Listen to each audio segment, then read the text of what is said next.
Promises, promises. Voters and interest groups are being overwhelmed with a deluge of last-minute commitments from both sides of Northern Territory politics.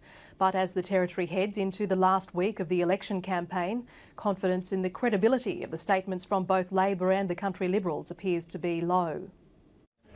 At its annual conference, the Police Association was incredulous about the law and order claims of both sides of politics, from the 120 extra frontline police from the Country Liberals. The Leader of the Opposition said today it's fully funded and costed. Well, we're expected to take him on trust on that issue.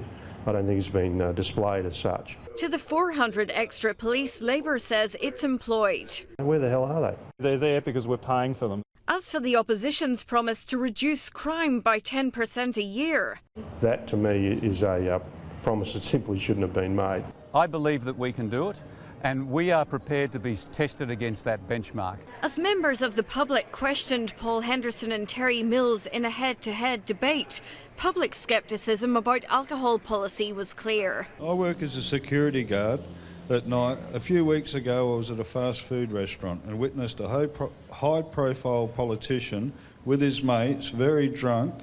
Then they drove off. I was wondering, Terry, is this the reason for scrapping the banned drinkers register? Who was the politician who was so drunk that he couldn't stand up? I don't know who that's going to be. As I've always said, it's about behaviour and there are consequences no matter who you are. Housing affordability plans haven't reassured everyone. My rent has quadrupled in the last few years, but my wages certainly have not. The reason that those haven't been coming out of the ground over the last 3 years is because the banks and the financial markets... Come off it. And Green groups still don't believe assurances that Corroboree and Litchfield won't be mined for uranium. Do you believe that every inch of the NT should be available for mining and exploration? There would have to be an extraordinary case in terms of economic benefit.